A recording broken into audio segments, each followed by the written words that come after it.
Welcome to the Sober Christian Gentleman podcast. This is Henry. I decided to do a podcast regarding nutrition and food so I can kind of explain what I do for a diet and give some background a little bit. I'm trying to keep the podcast about an hour, which is difficult to do, but I'm giving some general ideas and concepts about why I don't eat meat as a rule. I'm not against eating meat. I know people who actually have a carnivore diet because they're avoiding oxalates and other reasons, and it can actually be very nutritious and healthy and good for you. It's just that I have my reasons for choosing my path, and I'll explain them in this podcast, and I will change over time, right? As my situation changes or necessity. You know, the mother of invention is necessity sometimes, where I've changed my diet because of my circumstance and I will change it again. But I thought I would give a layout of what I'm doing kind of day to day. The only thing I drink is pure water. I don't actually drink juice or milk or any prepared substances whatsoever. I drink nothing but pure water. The other thing I do is I do looping, which I do urine looping, which is I capture my urine and I harvest it. If you're not interested in that, no problem. I have a whole bunch of podcasts on it. If you are interested in it, you can go check them out. So the only fluid I drink is urine looping and fresh clean water, and that's it. I don't drink anything else. And then I eat fresh fruit and vegetables and nuts and things like that. I'll explain in this podcast what I do to kind of prepare it, why I have this strategy, and what I'm going for as far as what's my target as an individual trying to get the maximum nutrition, and what I'm trying to do for me, because I'm just an average kind of guy. I'm trying to get roughly 2,500 calories a day, and I'm not too worried about balancing out protein and sugars and carbs and stuff like that, because that doesn't matter so much. What matters so much for me, my target is to get 2,500 calories so that I maintain my body weight or increase my body weight, but not lose body weight, because it's harder to gain it than it is to lose it for me. I'm a high vibe kind of guy where I usually burn more calories than I take in because I'm generally energetic and doing lots of things. So with me, I know myself, so I know I have to keep the calories up. So I have certain ways that I kind of cheat in my own way, like a cheat code, where I will eat every day, one or two 100-gram chocolate bars that each has 500 calories in it. And what I'll eat is a 85% organic chocolate bar that is 100 grams of chocolate, and it'll have 500 calories in it. And if I eat one or two of those bars a day, that's 1/5 or 2/5 of my calorie intake for the day. So it makes sure that my calories are up. And then my other intake of calories are from the fruit that I'm eating in the first thing in the morning when I'm breaking my fast, and in the afternoon if I'm having an in-between meal. And then in the evening, I'm having a veggie meal that's a heavy veggie meal that has lots of calories, lots of oils and things from olive oil and other things. And I'm generally trying to target 2,500 calories. That's my goal. But I'm not worried about it, as in if I'm a little bit less or a little bit over, I'm not too worried about it, because it's better for me to be a bit over in my calories and burn off a little bit extra by working out a bit more. So that's my strategy for me, because I know myself. So generally I'm practicing the fast 5 diet, where I'm actually only eating within a 5-hour period during the day.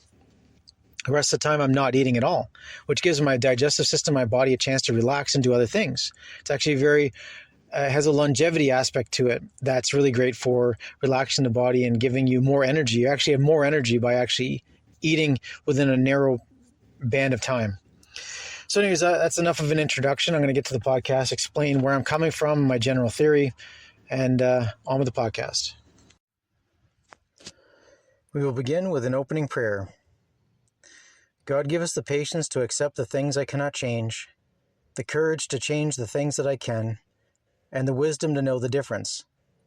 God, give us discernment so we can see with clarity, followed by conviction, to act appropriately at all times and in all things. We ask that you bless us with the armor of God, cloak us with your divine protection, so that we may boldly walk in the world, to courageously be the peacemakers and make the world a better place for all your children. We ask that you move our hearts so that we know when to use the sword of the Spirit or the sword of steel to do right for ourselves, our families, and our communities. We ask that you move us in constitution to be humans who stand tall with courage, speak truth, and lead by example.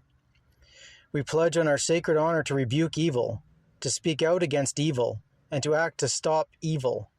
We ask that you move our hearts so that we may know with absolute certainty the best way for us as individuals to act in our own way.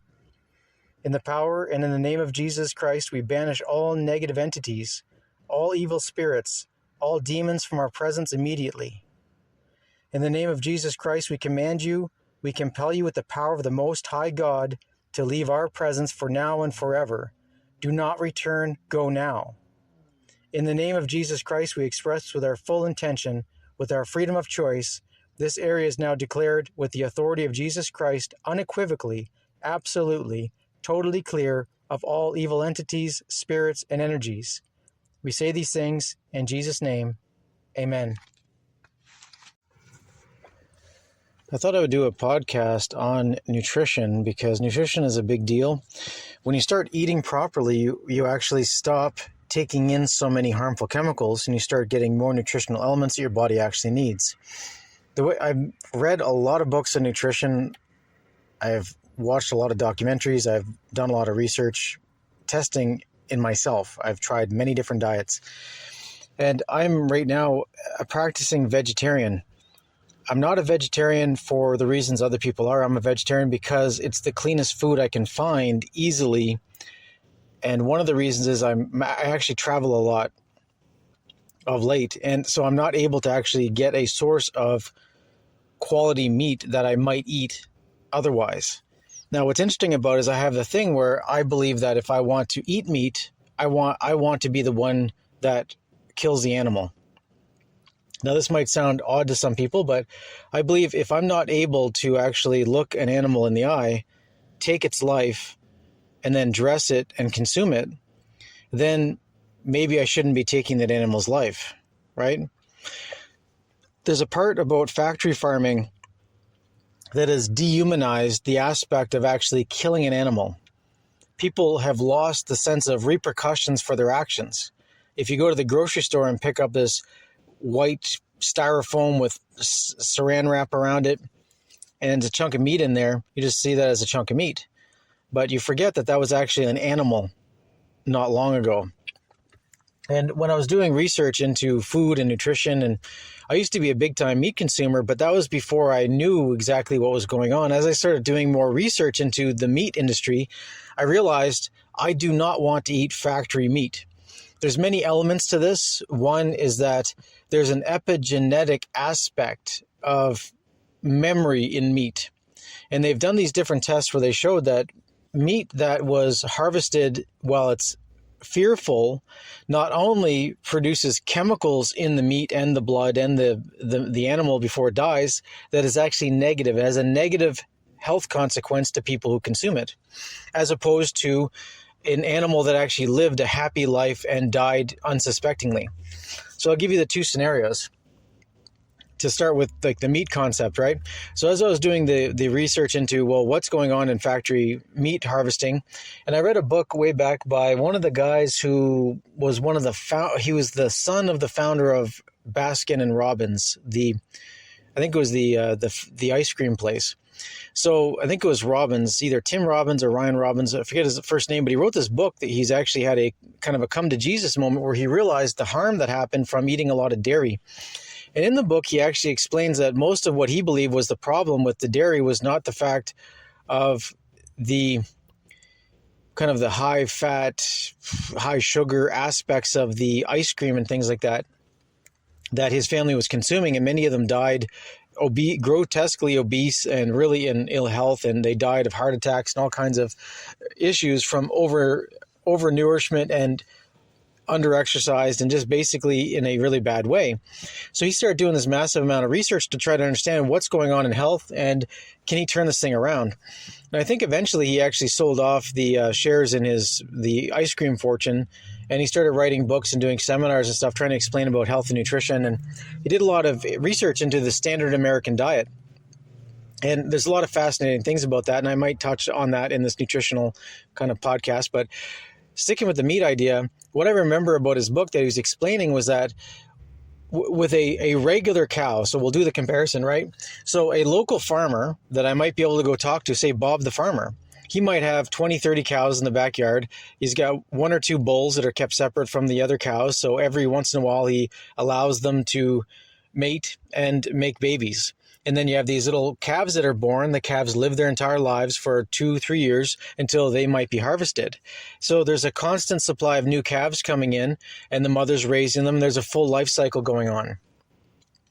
So these whenever you go to a holistic farmer, the one thing that I've noticed when I've gone to these farms is that the place smells awesome. It smells like natural. It smells great. Even the manure that the cows are putting off does not smell bad. It just smells like manure. It smells like grass that's been processed slightly. There's different elements to it that just is actually a comforting smell, and it's actually not foul in any way. When you go to an actual holistic farm, it's actually, the smells are great.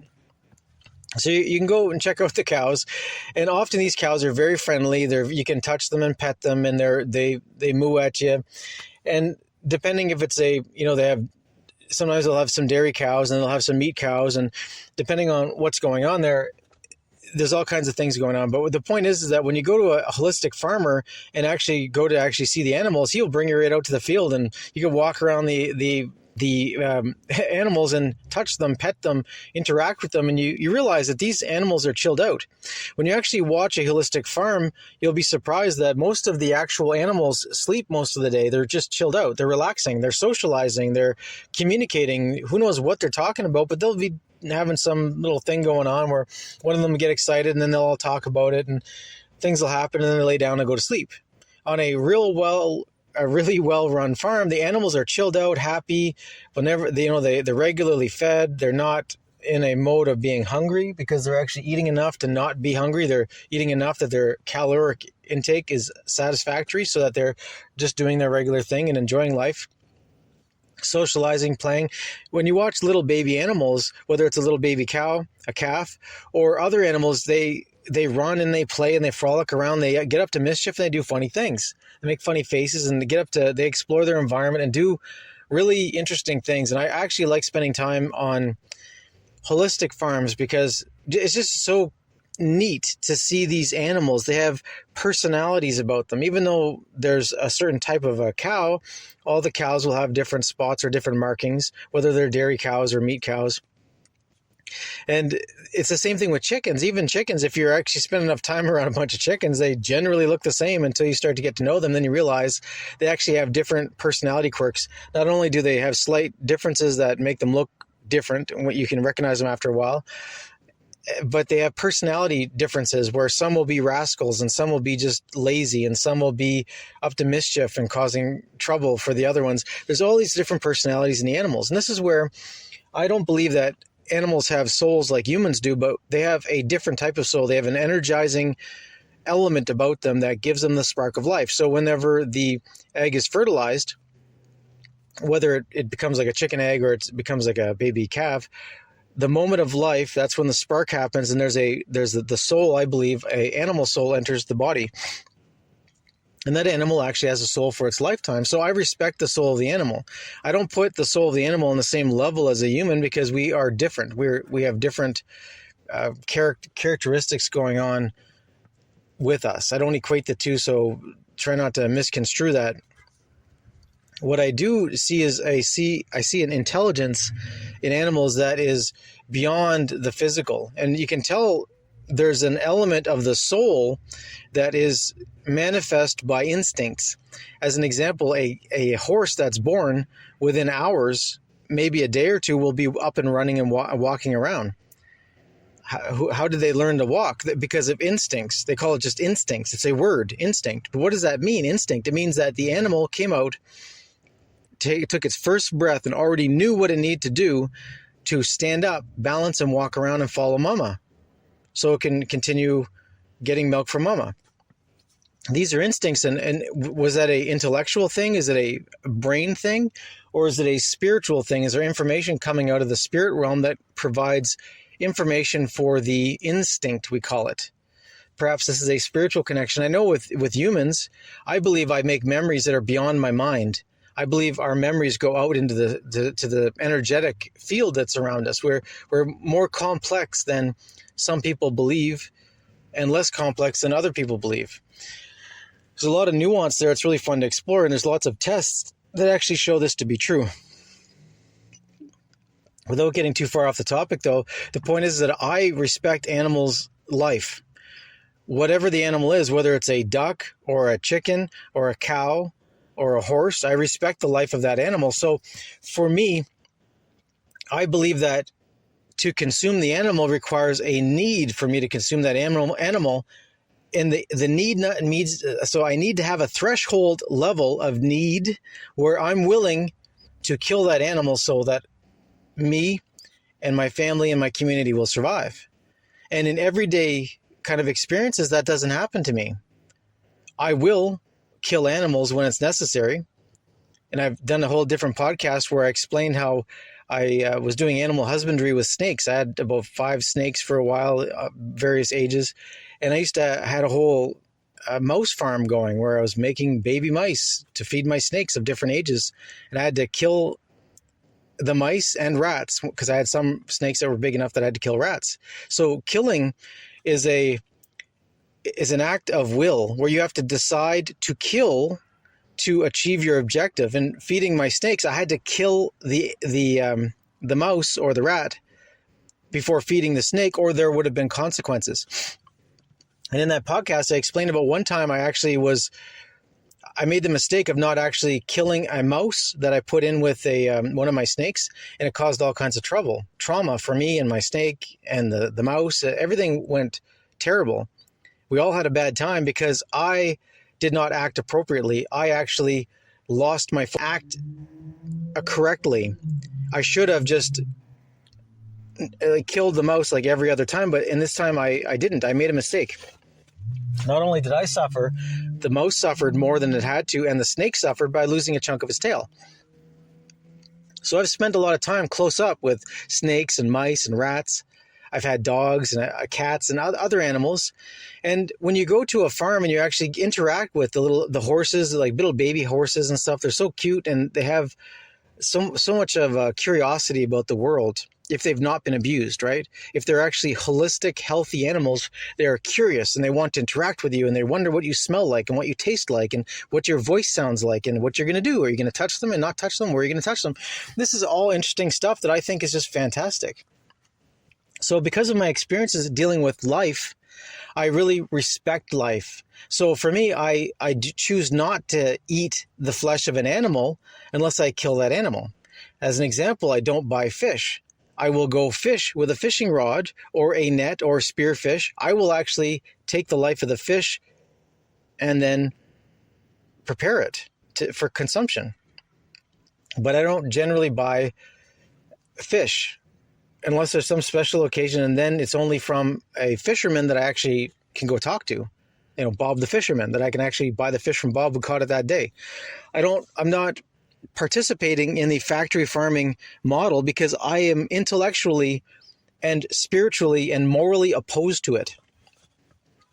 In the regular holistic farming model, I totally support farmers, and I would go and consume meat or dairy from a farmer that I got to know, that I knew was doing things holistically, and I want to actually see what is the cow eating.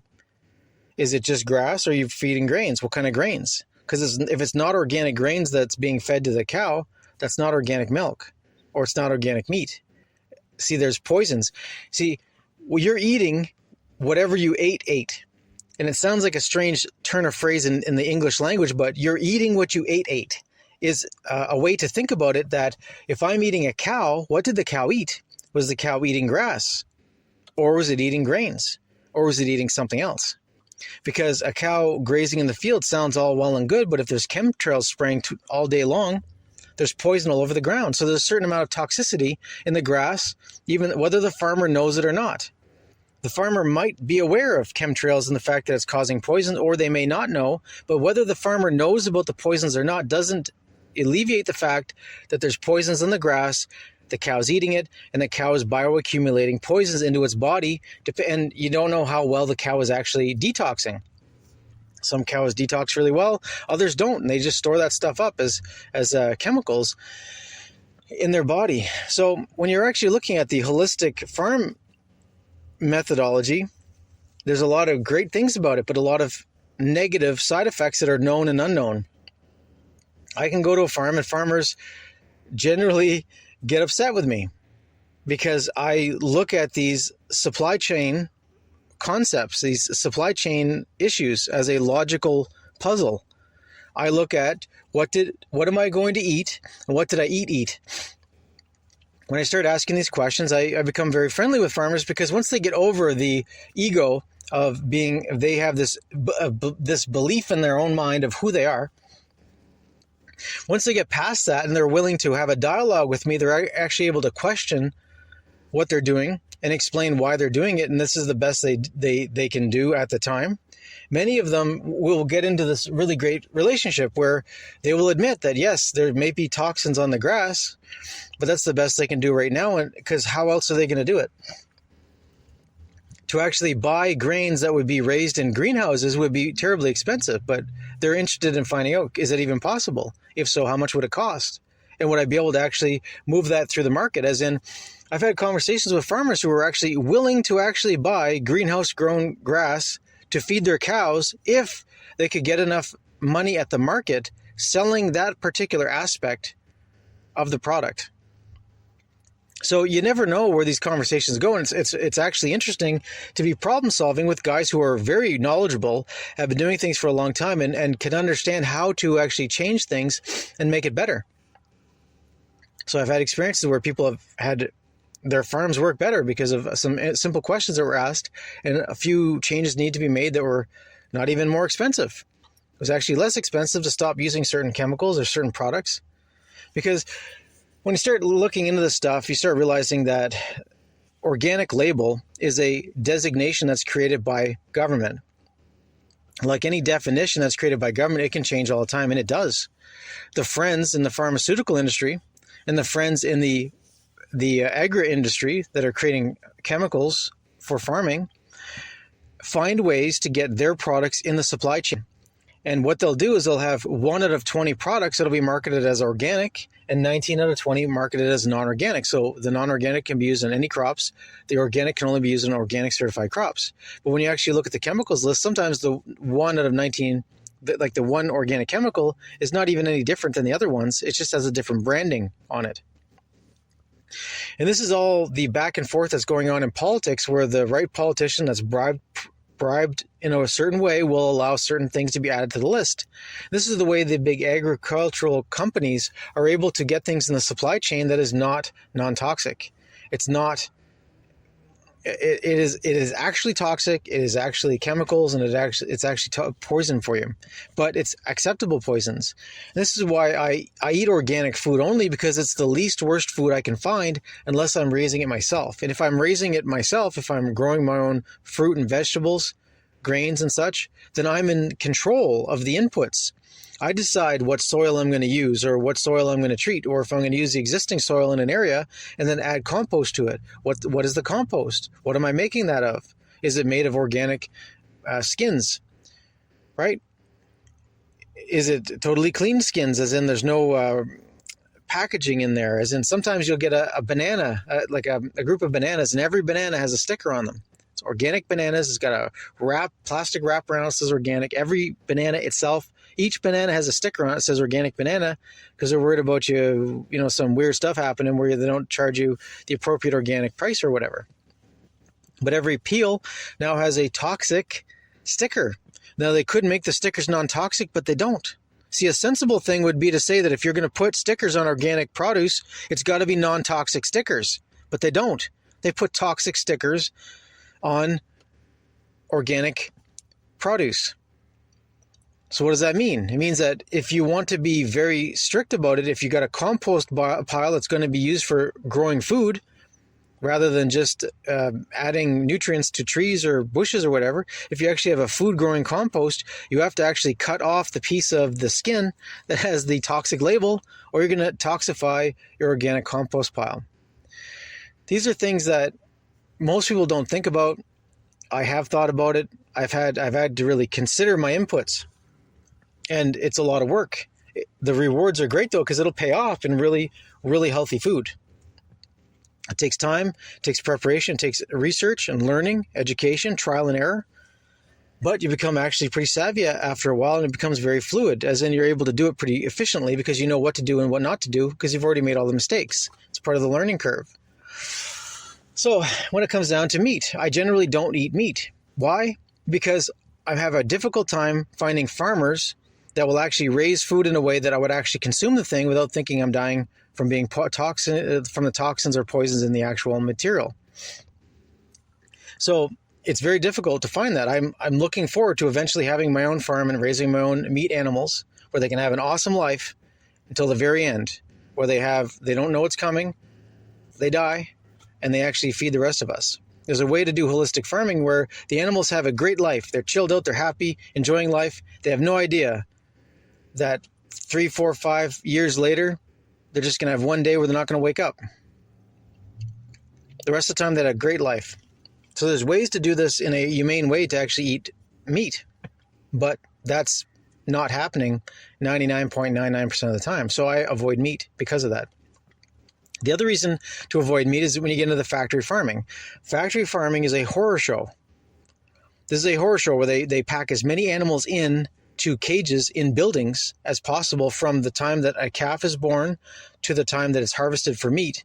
And every decision made to bring that calf that maybe might be a 150-pound calf to a 400-pound steer to be harvested for meat, every decision is made based on efficiency and low cost, not about the health of the animal.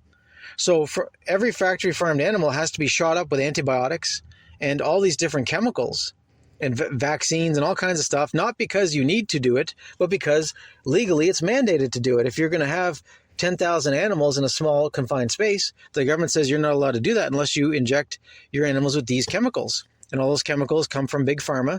They're all toxic soup. They actually don't help with the health of the animal. They actually make the animal sicker and sicker and sicker. But it's legally mandated to be operating these type of farms. On top of that, the feed the animals are getting is not meant to be nutritious for the animal. It's not meant to give health to the animal. It's meant to fat the animal up as fast as possible, which means they have a lot of seed oils, a lot of waste and garbage from other processing things. Like they'll take, say, wheat as an example. They'll process the wheat to get certain products, and they'll take the garbage, they'll bundle it up, and they'll feed it to these factory cows who are starving.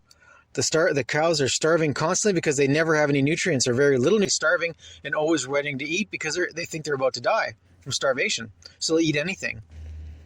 And it gets crazy because they basically give all the garbage from the other farming products to these animals, these cows as an example, and they just eat whatever's in front of them because they're trying not to starve to death. Then they add all kinds of seed oils, and they add seeds, and they add grains that are just being thrown away, or they're stale, or they can't be used for anything else. They might be moldy. I mean, there's 101 things that could be wrong with the food inputs that are being given to these factory farming outlets. And it's all right because it's totally legal schmeagle, technically legal.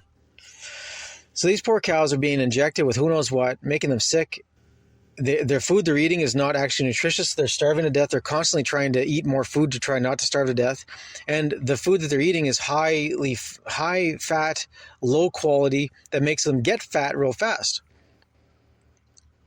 It's a terrible, terrible life cycle where these animals, when you actually see pictures of these animals that are in these cages, many of them have their skin peeling off of them because they don't exercise because they can't move. They're kept in these cages where they're basically standing up all day long. They basically fall asleep on their feet. They wake up and the life continues on until they're finally slaughtered. Their skin's falling off. They've got sores everywhere. They're just sickly. They can barely stand up. It's a horror show when you actually start looking into this. I'm not going to spend too much time on it because it is just disgusting. The point is that these animals have a awful, evil, terrible experience while they're alive, and then they're slaughtered. Now, there's been many tests that have shown that epigenetically, this memory passes on through the animals. And they've done tests where they've taken carnivores, and they've taken carnivores such as dogs, and they've given dogs meat from cows that were basically happy, holistic cows, and fed the dog. And they give a different group of dogs factory meat from cows that were basically abused their entire lives or miserable, that are full of chemistry that they don't even know the chemicals that are in there, because our bodies create millions of chemicals a day. We are chemical factories. There's all kinds of hormones and pheromones and all these different proteins and different things going on that your body's trying to get over dying, and it's passing on these messages. So what ends up happening is when you actually feed a group of dogs meat from factory farmed animals, those dogs will get sick. And when you feed meat from a happy farm type harvested meat to another group of dogs, they're very happy, healthy, their coats are shiny, they've got energy, they've got pep, they're generally good mood. But the group that eats the factory farmed animals, they're depressed, they don't eat right, they get all kinds of issues, health issues start coming up, start getting cancers, tumors. They've actually, I remember one test I was reading about, which is pretty wild, dealing with epigenetics. This went to another level, right? Where this guy actually took a set of cats, and he took the cats and he put them into, I think there's 3 groups of cats. So one group of cats was fed nothing but cooked food. So he'd actually cook the food, feed the cats. The second group had a group of just regular kind of cat food that would be considered what you would buy at the store, just run-of-the-mill dollar store cat food. And then the third group was actually fed raw meat that was uncooked, that was good quality meat. And this scientist did this study for years. And what's interesting about cats and dogs, right, is cats and dogs, they breed a lot faster than humans do. 9 years per every human year is kind of deal. So this guy actually was able to go through several cycles, and he found that with the group that was eating the regular kibble, I think it was, like the regular cat food, I think he went to 7 generations, where it was this group of cats had some babies, and then those babies had babies, and then those babies had babies for 7 generations. It took him years to do the study. And they were generally all right. They kept consistent. The cats looked the same one generation to the next, to the next, to the next, right? There's a consistency. They were all generally healthy, no problems, apparently, with the ones eating the regular kind of dollar store kibble. But the cats that were eating the all meat, raw meat diet, they were super nutritious, like very peppy, had lots of life in them. And what was interesting is they had large litters of cats. And there was interesting things going on where they'd have these, some of the cats were born with extra toes, and just interesting, weird things where they're super energized. They're very big, like great big cats. They were actually getting larger as they were epigenetically going generation to generation with all this nutrition. The cats were having lots of litters, like a lot of kittens in the litters, and they were very big. They were getting larger in size. It was actually growing like bigger. It was a very interesting thing, very healthy, this group, right? The third group was the one that was fed nothing but cooked meat. It was cooked food. And this group was weird, because this group, the first generation, they had babies. And the babies were smaller than the parents and not as healthy. They were kind of lethargic and, not much pep, and they had kind of health conditions. The next generation was even smaller. The cats were actually shrinking in size. They were not healthy. Some were getting tumors and cancers and dying. And I think it went back to, they finally got to 6 generations in the cooked food cats. And finally the cats were no longer making babies, as in the males and females were either sterile, as in they could no longer make babies, or if they did make babies, the babies came out deformed in a way that they would not live. So either they couldn't even make babies at all because they were sterile, or they made genetic mutants that would not live. And that was it. That generation of cats, by the, I think, 6th or 7th generation, was no longer, it actually, all it took was cooked food to wipe out that genetic line of cats. And there was no repairing it. And I believe, I remember reading about it where he tried switching it up after a while. Like he did the study for years and he got these conclusive results. And then he took the cats that were basically the ones that were fed the cooked food, and he tried to bring them back, but there's no bringing them back because there's genetic damage that could not be undone. Didn't matter what you fed them afterwards. Once the genetic damage was done, there was irreversible carnage there that could not be repaired with good nutrition. And that was the lesson that came from this particular study. I believe a version of the study was in a book called The Dental Diet. I believe was that book. A really great book, Dental Diet. If you're ever going to read a book about nutrition, The Dental Diet's fantastic. It's one of the best books I've ever read on nutrition. Anyway, so this is the concept of epigenetics, as in you're eating what you ate, and there's a consequence to what they ate and how it affected them in the long term. So what ends up happening is these factory farms have these genetically inferior tortured animals that actually have all kinds of chemicals and chemistry in them that are beyond just the nasty chemicals that the pharmaceuticals were injecting into them to keep them alive to harvest day. But the actual animals themselves are producing millions of compounds that you're eating when you eat that stuff. And this is true when you actually consume those products, you actually suffer the health consequences from it. Your health will decline depending on the inputs that you're taking in for what you're eating nutritionally, right? So for me, after doing all this research, I chose to just avoid eating meat unless there's some special event or something. Like there's exceptions that are rare where as a matter of politeness, I might consume some food, a small amount of food, as a matter of politeness because someone made it for me and they wanted it to make me happy, or to as a show of respect or whatever. There's exceptions I make to this where I'll be in a social situation and I'll eat something that I wouldn't normally eat otherwise, but it's a small amount and I'm doing it to show respect, to give back what they're trying to give to me, which was good intentions and good vibes. And I believe in the power of prayer. So I believe praying over the food that I'm eating will improve the quality of the food. It will actually reduce the toxicity. It will reduce a lot of the negative effects, the negative energies of that food, whether it's a psychic energy that's attached to that particular, whatever the source of the food is, or otherwise. I believe in the power of prayer. So that's why it's a really good idea to pray over any food you're going to consume. And the prayer can be super simple. It doesn't have to be elaborate. It's great to just make it up on the go, but you can say something as simple as this. You can just bow your head before eating food and say, "Thank you, Jesus, for this food. Bless the hands that prepared it. Bless the food for giving it to my body to give me maximum nourishment. I pray for the energies of this that I'm about to consume, that it is clear, positive energies, that it's transformed so that it is only giving me life. I thank you for that. In Jesus' name, amen." See, super simple. You're basically speaking over the food, commanding any negative entities to be gone, right? You're changing the negative frequency to a positive one, and you're allowing God to manifest his miracles for you because you're asking sincerely. And the prayers can be more elaborate, and you can work on your own formula of how you think the words you want to say to change the energy of the food you're consuming, to thank if it's an animal you're consuming, you're thanking the animal for having given its life for your life, and you will, give thanks.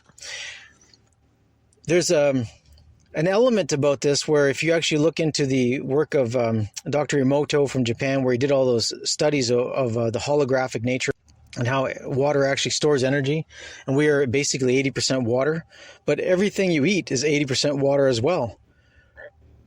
Whether it's a plant or an animal, fruit, vegetable, there's lots of water there, and the water stores energy. This water stores frequencies.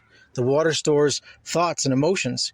And when you pray over your food, you're actually cleansing the energy, allowing it to either be cleared and neutral or to become positive instead of negative. So this has been shown repeatedly where they've prayed over water and then froze the water crystals. And when you looked underneath the microscope, you could take the same water from the same tap, pour it into 5 different glasses, and on one glass you pray for cleansing and positivity, freeze the water and look at the crystals underneath the water, and there'll be beautiful, symmetrical, radiant crystals. And then if there's another chunk of water, you don't pray at all, you just freeze it, it'll be all clumpy coming out of the tap, because often municipalities will actually add chlorine and fluoride, and just the process, the way the water moves through the lines actually causes all kinds of negative effects to it. The water becomes dead. It's no longer living water. It's no longer primary water. It's something else. So there's and then when you actually looked, even if you were to pray angrily, as in to actually curse the water, to give it a curse, a negativity, and you froze the crystals will come out all chunky, asymmetrical, and look really ugly. This is the power of our energies, the power of the spoken word, the power of our intention on things that are outside of ourselves. Then we consume those things. So if you actually think about it in this way, that by praying over your food and praying for goodwill, good energy, praying that's as nutritious as possible, and you ask God to intervene with a miracle so that you have the best experience consuming this food, it will happen for you. So I do that regularly. I pray over my food before I eat it. And I think that it works really well in all kinds of circumstances. And I believe I'm a testament to that procedure, because you can hear me talk. I'm still alive and kicking. I've been through all kinds of stuff, all kinds of injuries. I'm able to heal quickly. I'm able to recall pretty good. My mind actually works. My mouth works when my mind commands it. I work hard to try to be as healthy as possible, and being healthy as possible requires a couple of things. Number 1 is to keep your mind positive. Number 2 is to exercise. I've done different podcasts and exercise, and I'm going to do another one coming up where I'm just going to give a simple step-by-step. This is what I think is the best simple exercise to do with your own body weight. Nothing, no equipment required to be healthy. But nutrition is the other element here that's really important. If you eat toxic food, you will become toxic in your body, in your mind, in your spirit. It will poison you. But by being careful about what you consume, you not only are reducing the intake of toxins, but you're increasing the ability for your body to detox what's already inside you. And it's a process that's evolving and ongoing. I've spent years trying to correct my dietary issues, as in trying to figure out what is proper for me to eat, how to cleanse myself, how to properly cleanse myself, how to do it, what's the speed you need to go. If you cleanse too fast, you suffer the consequences. If you cleanse too slow, you suffer a different kind of consequences. So there's got to be a pace or a speed that's a strategy for you in your particular condition. It's changing all the time. I've had to work on it for me, and I've made lots of mistakes. But as far as nutrition, the key that I have is that I'm trying to eat only organic unless I raised it myself. Because any choice other than organic means it's toxic, it's poison. It means if you're eating some grains that are not organic, it means there's herbicides, pesticides, fungicides that were sprayed on that plant before it was even harvested. After it was harvested, they sprayed Roundup on it. Most of the time they spray Roundup on it as a desiccant. A desiccant basically dries it out so it's ready to sell faster. It goes from a wet plant to a dry plant in very quick time by spraying Roundup on it. And glyphosate is terrible. The glyphosate actually destroys the flora through your digestive system. And the way glyphosate works, its main method of attack is that it paralyzes your digestive system.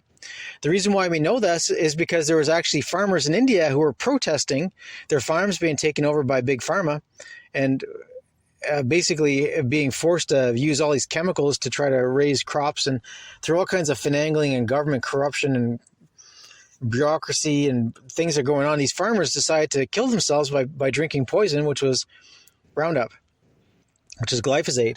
And many of them died, but before they died, people realized what was going on. They were actually paralyzed. Their digestive system was paralyzed from their mouth to their butt. Nothing was moving. It was like it was frozen. And they basically starved to death because it didn't matter if they tried to eat. It would just, nothing would go through because they were paralyzed. Their digestive system was paralyzed. This is how they realized that this is one of the effects of glyphosate. It paralyzes your digestive system. So how can that be healthy in any way? It's not. It's just that they get away with this because of government bureaucrats who are bribed and blackmailed to say yes to whatever big pharma and the agribusiness, who are partners, put forward in front of the regulators who just sign off on everything. So I don't eat anything that's not organic. Why? Because I don't want to spend the amount of time and energy it's going to be required to actually detox from all the chemicals and toxins that I'm going to be ingesting by eating that non-organic thing. So for me, it's easier just to keep my food on locked on organic. I only eat organic food, right? I don't eat anything non-organic. I just do not eat it because it's going to be too much of I'm just going to spend too much energy trying to detox from the mistake of eating it. So I just don't do it. It's like, it's easy to just not do something rather than spend weeks or months trying to get over the fact you did it. See how simple that is? And then on top of that, I don't eat vitamins anymore. There's a agent 131711 revealed that vitamins are a complete hoax. The way we believe vitamins are, that are synthetic vitamins that you buy in a pill bottle at the local store, these are not actual vitamins. They're just chemical concoctions that have been labeled legally as vitamins when they're not. It's just, some of it's toxic waste. Some of it is just toxins or poisons that are just been labeled as vitamins. And when you actually start looking into this, you realize, wow, there is nothing here good for you at all. And you can stop spending your time and energy and your money buying these products because they do not help you at all. Nutrition needs to come from food. Nutrition comes from food. That's where it comes from. You cannot get it from in a bottle. It doesn't come as vitamin C, vitamin B, vitamin D, none of that stuff. That's not how it works. Nutrition comes from food, from the sun, from water, as long as you have a good water source. This is where we get nutrients and where we become healthy, radiant individuals who can think clearly, and we sleep well. We're leveled out chemically. We don't have hormonal imbalances going on. So I get my nutrients from my food. Now, as a strategy to get the maximum amount of nutrients, I generally follow the Fast 5 diet. The Fast 5 diet is considered a simple way to use intermittent fasting to maximize the energy burn of the food you're eating every day. This is promoted by several different people. Wim Hof promotes it. Dr. Gundry promotes it. Dr. Gundry wrote a book called The Longevity Paradox, where he actually showed there's a lot of scientific evidence to prove that if you actually, it doesn't matter how many calories you eat so much as when you eat them. If you have a window of time for 5 hours during the day, whether it's noon to 5 or 8 till 1, just 5 hours in a day, you can eat anything you want in those 5 hours, is the theory. And the rest of the day, you're not eating anything. It allows your body to relax, allows your digestive system to relax. It actually gives you a moment where you're not doing anything. Your body's actually done its digestion. It's just absorbing nutrients. You're not having to constantly be digesting food. See, the standard American diet is just to eat from the time you wake up to the time you go to bed, constantly be eating, nibbling, snacking, consuming stuff. And what this does, it actually taxes your digestive system, where your body is constantly having to break down food. Not only are you chewing it and putting it in your stomach, but your stomach has to break it down. Then that has to go into your small intestine, then your large intestine before the waste product comes out. And through all of that, depending on what you're taking in, it might be very energy consuming. As in, you're burning a lot of calories, you're doing a lot of energy, you're consuming a lot of energy just digesting food, which kind of defeats the purpose.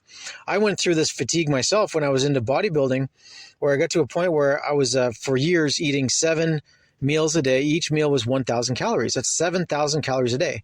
To give you a reference point, the regular average adult male needs 2,500 calories a day to not lose weight. So if he's just sitting down watching TV and doing nothing more than that, he needs 2,500 calories to not lose weight. If he eats 2,000 calories, he will lose weight, as in he'll lose a pound a day every day until he starts increasing his calorie count. If you eat more than that and you're doing nothing, then you'll start gaining weight because you'll start gaining fat and storing energy. this is how the average of 2,500 calories is for a relaxed person to not lose weight for a male. For me, I was doing heavy bodybuilding where I was deadlifting and doing all kinds of power stuff.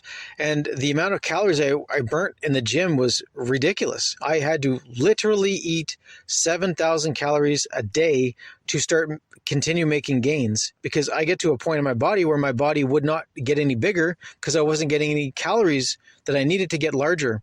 So the only way I had excess calories to be able to actually gain weight was to eat 7,000 calories a day.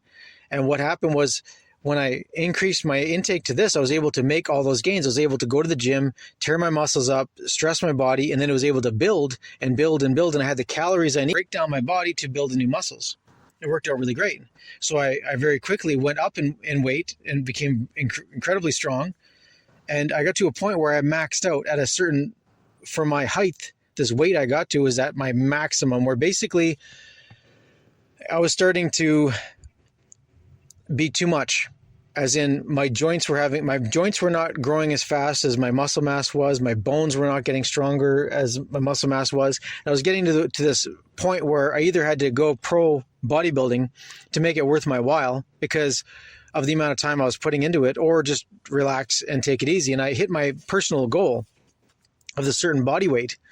And to give you a reference, from the time I graduated school to the time I actually stopped bodybuilding, because I hit my maximum, I gained 100 pounds of muscle. 100 pounds of muscle. I didn't get any taller. I literally put on 100 pounds of solid muscle, and I looked like a freak. I had no neck. I was so huge. Now, I say this because I'm talking from experience. It took a lot of work to get to this point. And I achieved my goal, and then I ramped down my calories, and I started taking it easy at the gym, and I basically started losing some weight and becoming still very fit, but I dropped my weight down because I was getting to the point of being ridiculous, right? I couldn't tie my shoes anymore because my thigh was so thick and my chest was so thick that my thigh and my chest would hit, and I couldn't reach my feet anymore to tie my shoes. This is how, like, after a workout, I couldn't tie my shoes. Before the workout, I could, because I didn't have such a pump on. So, I mean, this is getting stupid, right?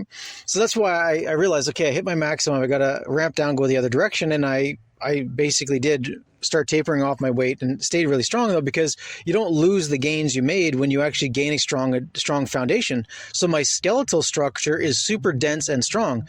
My connective tissues are super dense and strong. My tendons, my joints are all strong because I went through this thing for years. It wasn't an overnight thing. And then as I lowered the weight down, I still kept a lot of my gains and my strength. I just lost some of my body size and lost a bit of my ability to perform, because there's a connection between your physical body mass and your ability to perform.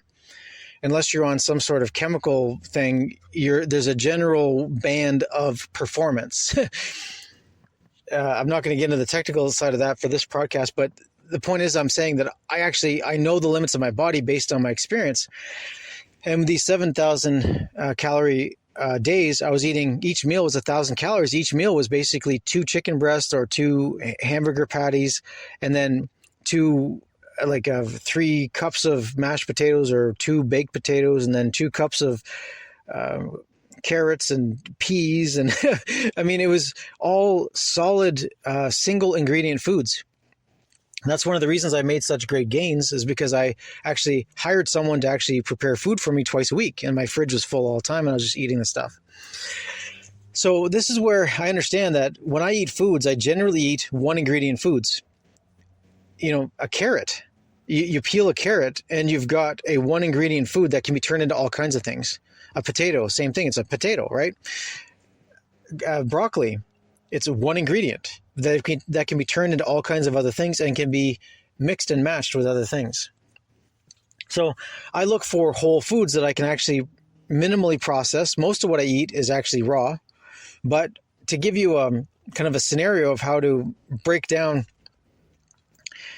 the healthiest way to increase your amount of food you're taking in, keep high nutrition, and make it kind of easy, is to actually break it into quarters.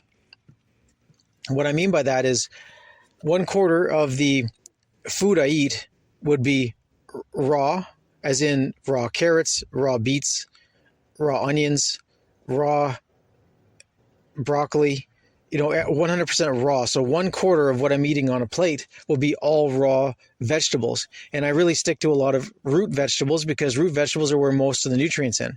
The nutrients are in the roots. Why? Because to take a little rock, which is a nutrient, and drag it all the way up to the top of a tree takes a lot more energy than bringing it up 1 foot in the ground, as in a potato or a beet, right? If you're only moving a foot in space from deeper in the ground to shallower in the ground, that's not very far compared to say an apple. An apple has a lot of nutrients. There's a lot of vitamins in there, but there's not a whole lot of minerals in an apple. There are some, but not as much as in a root vegetable. Why? Because the amount of energy that trees got to do to expend to use its roots to pull a mineral out of the ground and then travel it all through the body of the tree, through the root, through the trunk, and then out to the tip of the branch into the little fruit is a lot of energy. The one thing about nature is very energy efficient. They get things done very efficiently. So there's some things that move very easily through a tree, but the high mineral content is not really the kind of thing that's going to be in an apple or a fruit. There's going to be more vitamins and nutrients of other types. There's going to be lots of sugars. Sugar is easy to move, but not as much the minerals. That's why if you want good mineral base, you got to do root vegetables, right? Turnips, beets, these kind of things that are grown in the ground. Potatoes. There's so many different types of potatoes, sweet potatoes, regular potatoes. There's finger potatoes. There's so many different types. And the idea here is to get a variety going on. Each variety is going to provide different nutrients. It's going to be providing different minerals, different things that you get to test over time to see how you react to it. I would recommend using a journal where you write down what you made and how it affected you for the next day or two after you actually consumed the thing. Did it make you really sleepy, or did you have lots of energy, lots of pep, or did you feel drained after eating that thing? And when you start looking at your journal, you can realize, oh, wait a sec, if I eat this specific food, it takes my energy down for 24 or 48 hours afterwards. That's weird. Now, it's either a good thing or a bad thing. We don't know yet because it becomes a matter of what are you trying to do? You could, if you're trying to sleep and recover and recuperate, it might be good to eat more of that thing so you sleep better and you're more chilled out. And you're able to go to sleep for longer. But if you're trying to do something that's high active and you're trying to sleep less, you might want to not use that as a strategy for your nutrition and instead choose something that helps you stay peppy and have lots of energy. See, these qualifications of what food does to you is not always good or bad as a universal thing because it can be good or bad depending on the circumstances. If something helps you sleep, that's good if you're trying to rest. But it's not good if you're trying to stay awake in the afternoon and do some job where you're trying to think clearly and you're napping off, right? So it's all about the appropriate time and place for different foods, so that you can learn the ingredients that will help you achieve your goals. And the goals you're doing are changing all the time, and everyone's different. I can serve the same meal to 5 of my friends, and they all react different. Some guys who are more hypoglycemic will react differently than guys who don't have that experience. Everyone's different. There was a book I read years ago called Eat Right for Your Blood Type, and the theory behind the book was that people with specific blood types have general types of food that they perform better on and other foods that they do not perform well on. And some blood types are good with grains. Some are better with meat.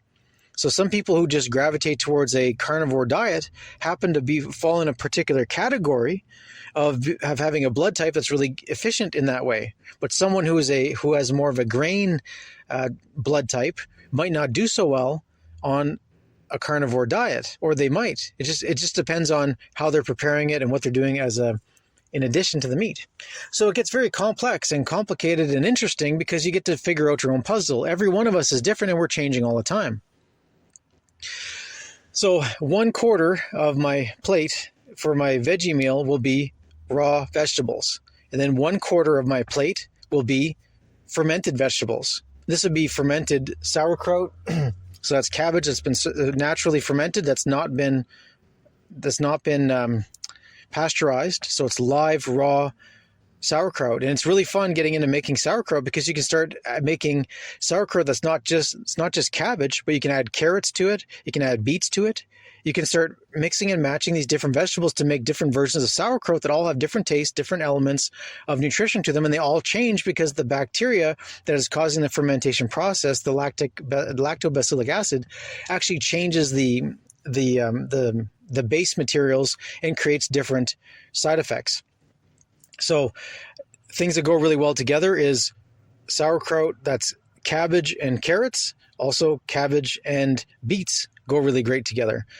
And then just plain sauerkraut, that's just cabbage. And you can start adding other things to it, depending on what you want to, small amounts of this and that for flavoring and all kinds of cool things that you can add to make this live bacteria popping element of your food to be very nutritious. So 1/4 of the plate, raw vegetables, 1/4 of the plate, sauerkraut, fermented vegetables. And then you have half your plate that can be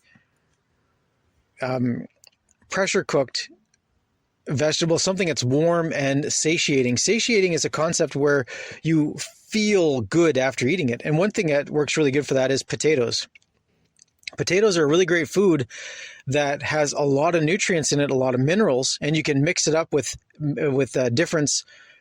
You can have regular potatoes, you have sweet potatoes, you have yams, you have finger potatoes, you have all kinds of different potatoes that can actually be pressure cooked very efficiently. And the reason why I say half your plate to be these satiating vegetables, such as the potatoes, you can also use rice. And it's really easy to have a pressure cooker just full of rice. And you just put it up, you just throw it on the frying pan, warm it up a little bit, stick it on your plate, put the vegetables and other things on top, and you're good to go.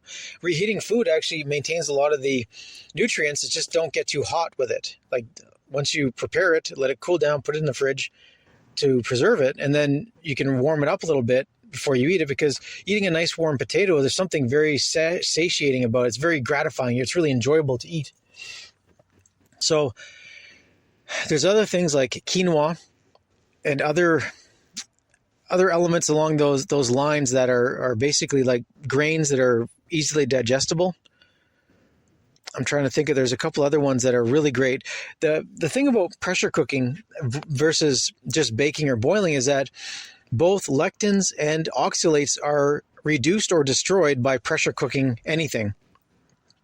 So like a potato, as an example, does not have oxalates in it, but it does have lectins. But when you pressure cook it, you reduce all the lectins and you can eat it and there's no problem. But then when you have yams, a yam has high oxalates, no lectins. But if you pressure cook it, you reduce it anyway. So for me, I'm always trying to reduce my lectins and reduce my oxalates. I've talked about this in other podcasts. So pressure cooking, the thing, reduces the oxalates. So as an example, I think quinoa is really low in lectins, but high in oxalates. So the thing with oxalates and lectins is that they're both the plants, basically chemical signals to reduce your ability to just feast on the thing and kill the entire plant. You can only eat so much of a particular plant that has lectins or oxalates before it gives you a stomach upset. You'll stop eating it. If you keep eating it, it'll make you physically sick and you'll throw up. You'll vomit. So that's what they're there for. They're there to preserve the plant so that you can eat some of the plant, but you don't gorge yourself and kill the entire plant and wipe out the species, right? That's what they're there for in nature, it seems. I didn't get the memo on that, but that's the deductive reasoning from all the research I've done and basically coming to my own conclusions here.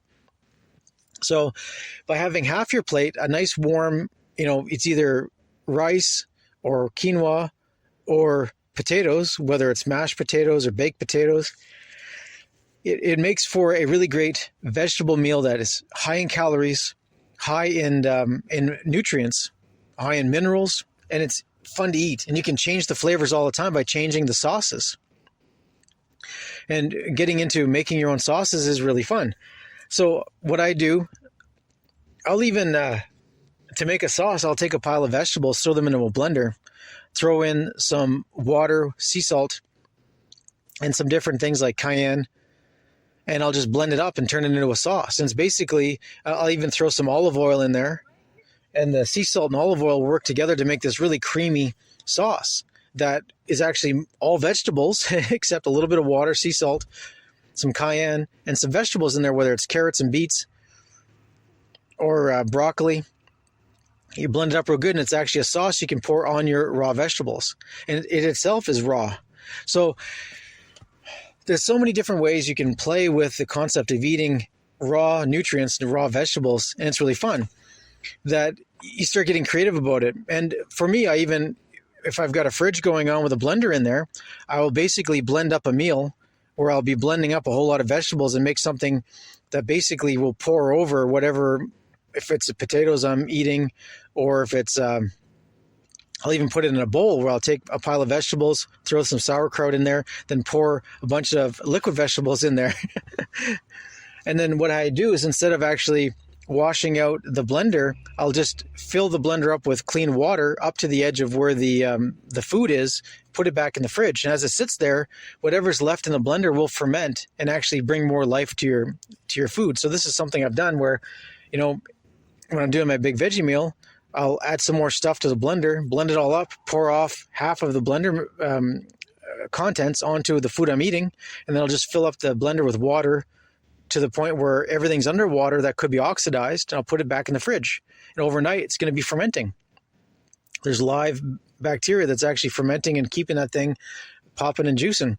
And what's great about it is it creates these different flavors that come back and change over time.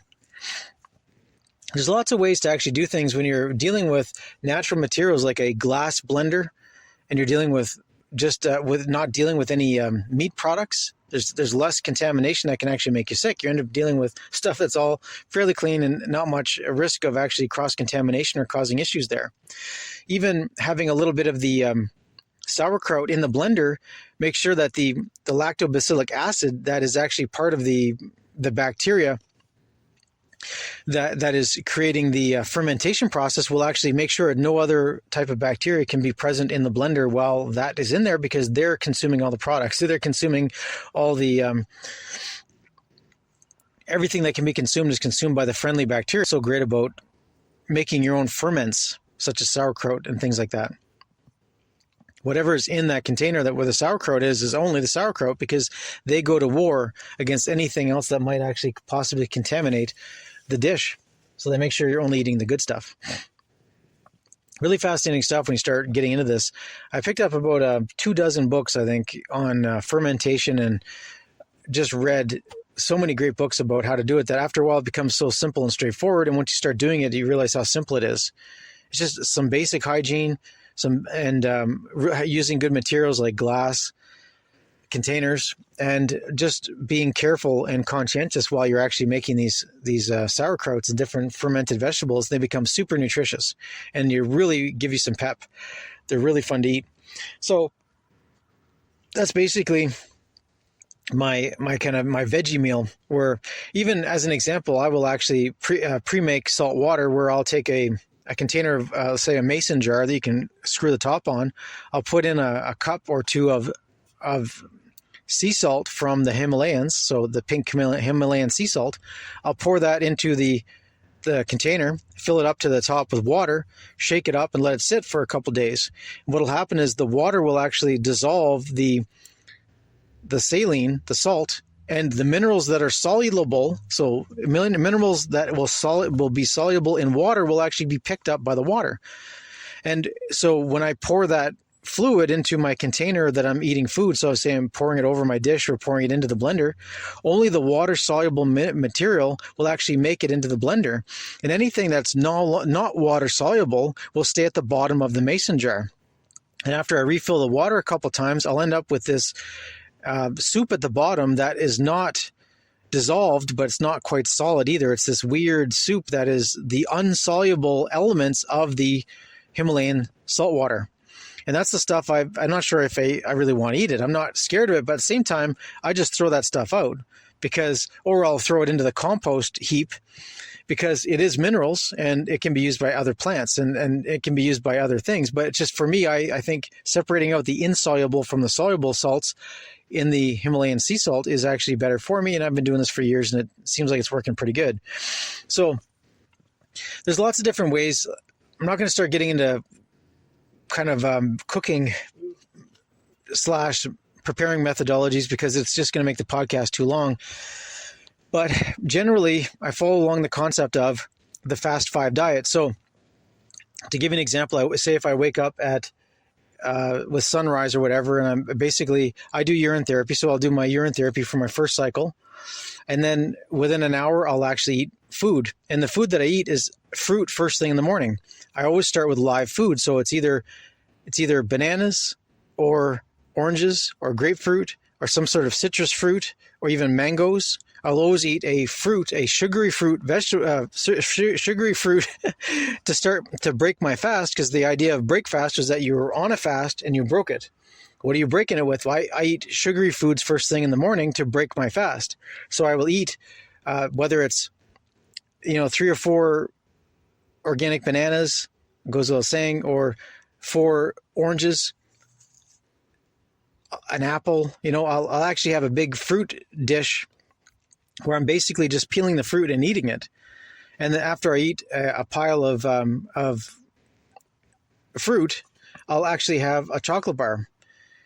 So I do eat chocolate. I used to make kind of a blended chocolate drink that I would drink. I don't really do that much anymore. I'm just eating the chocolate bars. And when I can, I actually make my own chocolate where you can actually get the ingredients. You can actually prepare it, pour it, do it all yourself, and that's really great. But for simplicity's sake, I'll eat a 500-gram bar of chocolate. 100 gram. That's what it is. I misspoke. 100-gram bar of 85% chocolate, that's organic, gives you 500 calories. That's 1/5 of the calories I need during the day just from the chocolate bar. And then I'll get, each banana has 100 calories in it. So if I eat 3 bananas, 3 oranges, and an apple, that's another 500 calories right there. And each banana has a gram of protein. So I'm not too worried about counting my calories and counting my protein, because generally I'm looking for volume and something that's going to satisfy me, that I know is holistic, healthy, and making me happy. So that's how I break my fast, is I eat the live food first, then I'll have my chocolate, and then I'll give it a couple hours before I go into my veggie meal later on. And in the afternoon, I generally don't eat in between, or if I do, I'll eat another chocolate bar because I'm busy doing other things. I'll either eat some more fruit and then chocolate. And then when I get to the end of the day, like the 5-hour Fast 5 window, I'll eat a big veggie meal at the end of that 5-hour window. And the veggie meal, like I said, will be that meal where in my bowl or my plate will be 1/4 raw food, 1/4 fermented sauerkraut, then 1/2 warmed up, pressure cooked, either rice or potatoes or quinoa, that kind of thing. And I find it makes it fun to eat, easy to eat. It's efficient. It's efficient to do that because I can actually prepare, as in pressure cook food twice a week. Where if I just pick a Wednesday and a Sunday, I can actually just have 2 pressure cookers full, one full of rice, one full of potatoes. And that's all my heated up meals that I need for the week. After they're prepared, I eat the fresh stuff a little bit, and then I'll take the extra, put it in the fridge, let it cool down. I'll just reheat it later on the frying pan when I want to eat it later on. And this is a very efficient way of doing it. And then as far as the blender goes, you get to add all kinds of vegetables to the blender, oils and things. I eat a lot of olive oil. And I'm constantly eating, like as an example, with the raw vegetables I'm eating in my meal, I'm always eating a half a onion. With every meal, I'm eating a half an onion. And when you think of garlic, right, there's a clove of garlic, and each garlic has these little bulbs that there might be 20 bulbs in the clove. I'll eat 5 to 10 raw garlic bulbs while I'm eating my meal. I'll just peel it, take a bite off in my mouth, start chewing it, and then take a mouthful of veggies from my dish and swallow it all together. And I'll even throw cayenne on top of that. So it's a really good idea to start eating lots of spicy food. Why? I'm an advocate for eating spicy food. And the reason for it is that if you actually take your digestive system, your gut, and make it very spicy by eating lots of cayenne, eating lots of peppers, raw peppers, and eating lots of garlic and onions, things of that nature, you actually create a hostile environment for bacteria to actually be in. So bacteria are not happy being there unless they're friendly bacteria, which is good for you. happy gut bacteria has no problem with raw garlic and lots of raw onions and lots of cayenne. Your regular healthy bacteria that is in your gut, that's your gut buddies, like that stuff, and they thrive in that environment. So I keep my gut as hostile to foreign bodies as possible and as holistic as possible by challenging it and making sure that whatever's going through there is the right stuff. So I'm constantly keeping that idea of the spiciness going on. And what's fascinating is when you actually eat a heavy veggie meal, and that's the end of the day for eating a meal, and you don't eat after that, I don't get cravings for wanting to eat after that. I actually will just go to sleep and no problem. If I always wait 4 hours before drinking anything. If I'm drinking water or doing urine therapy, I always wait 4 hours after a heavy veggie meal before I do that. Before I go to sleep, I will do a loop or just drink some water, go to sleep, and I'm good for the night. I actually don't get cravings because my body's actually in this heavy digestion mode with dense, nutrient-dense foods that my body's working on as I'm going to sleep. So that's why I start with, in the morning, breaking my fast with a urine loop. Then I do the fruit, and then the chocolate, maybe some more fruit, more chocolate, and then the heavy veggie meal in that 5-hour window. And I have tons of energy. I sleep really well at night. And also the thing is, if you actually do your veggie meal, say at 3 o'clock or 5 o'clock, and within 4 hours, your stomach has digested everything in it and your stomach is basically empty. And what happens is you actually will sleep easier. You'll actually fall asleep easier, fall asleep faster, and there's less taxation on your body. Your body's not working as hard to sleep and get over this thing, because if you actually had a full belly full of food and you went to sleep, your body's confused, because normally when you're sleeping, you're trying to rest and repair muscles and tissues that have been damaged. But if you're digesting, all your energy is going to finish digesting. But if your body stops digesting, you have food that's stuck halfway through digestion, which really confuses things. It causes conflicts. So this is the simple way of thinking about nutrition and thinking about food. I basically stay all organic, vegetables, fruit, nuts, oils, and things of that nature that are all organic, and doing these special combinations. When you actually mix and match these veggie meals, like I'm explaining, there's so many different ways you can spice it differently by using different organic spices, like putting curry into it or cayenne. There's also different other kind of ethnic specific spices that you can get in that totally changes the meal. Even though the base ingredients are the same, just a couple spice differences will actually make it seem like a completely different meal. And the reason why you want to getting into rice and potatoes is that they're satiating. They make you really have a sense like you really ate a lot and you feel good about it. I've gone through periods where I did not eat these things, and I was eating just fruit and vegetables. And what ends up happening is you end up not getting this satiated experience where you could actually eat a bag of carrots, a whole bag of carrots. Your jaw will be tired. You'll get muscle cramps from chewing so much, but you will not feel satiated eating a whole bag of carrots. There's something that's missing in there, even though there's lots of nutrition and it's really good for you. That's why I recommend that satiating part of the meal, and the veggie meal, half of it be the satiating foods. Anyways, I'm going to wrap up the podcast there for the nutrition and suggestions for diet, because I think I've covered a lot of ground and kind of gave you some food for thought, pardon the pun. And I think that's good for this particular podcast. If there's more questions people have, I'll actually put into a different podcast and maybe do a part 2 or something. That's all for now. We will close with a prayer. God, please move the hearts of the listeners. Move them in the spirit as only you can, to be better, choose more, and be examples of what you intend your children to be. Remind us in ways that only you can that we are the children of God. We have free will. We are co-creators of this beautiful world that you gifted to us, and we will have abundance if we but choose to, and act to manifest it.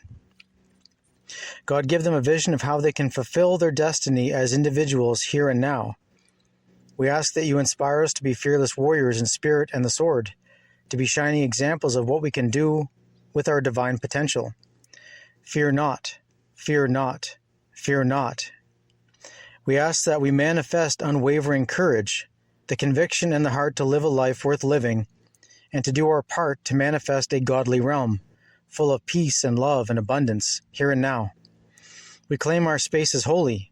In the name of Jesus Christ, we put on the armor of God and we pick up the sword of the Spirit. We will act to expand the kingdom. We will manifest goodness in this world. We say these things in Jesus' name. Amen. All right, so that's my podcast on diet and nutrition and how I'm basically strategizing the food that I'm eating when and how I'm measuring out the amount that I know that I'm having enough or not enough and what have you. I can go a lot of different directions with this, and I thought this would be a good foundational kind of introduction to the diet that I have and the way I'm approaching nutrition. There's a lot of great books on nutrition and diet and things like that. There was a really great book called The World's Fittest Book by this British fellow who actually is the only guy ever to have swam around England. He literally swam around England, and he did it by basically swimming for 8 hours a day, jumping into a boat that was geo-positioned, and then jumping out the next day and swimming another 5 hours, jumping back in the boat, and he just did the entire island. He's the only guy ever to have done it.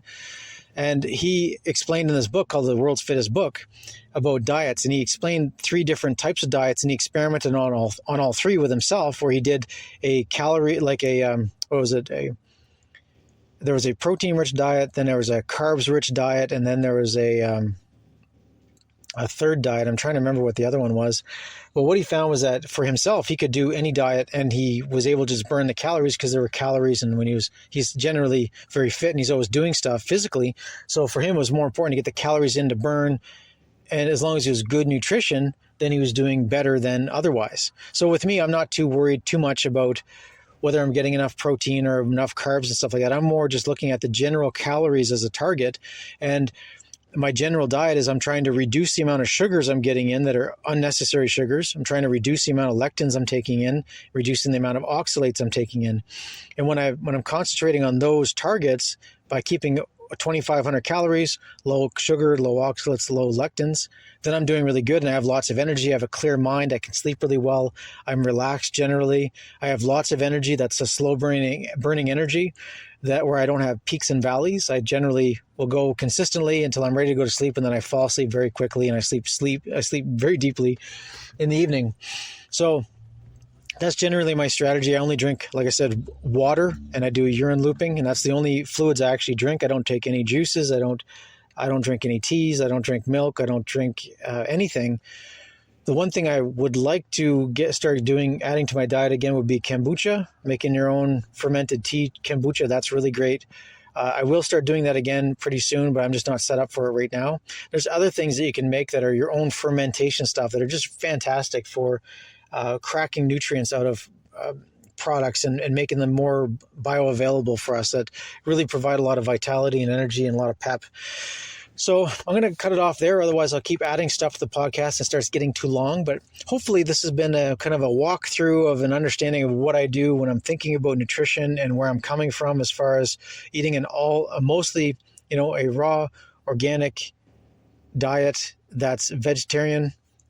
And for the most part, hopefully I've made my points and this has been educational and learning for you.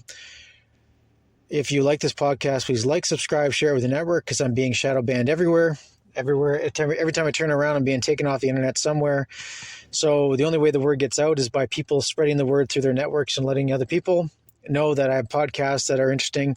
And I know all the podcasts I do are not the right things for everybody, but I have a real bouquet or a buffet of subjects that just pick the subjects you like, listen to them, and don't worry about the other things until you're ready for it. That's all for now. Thank you for listening. God bless and good night.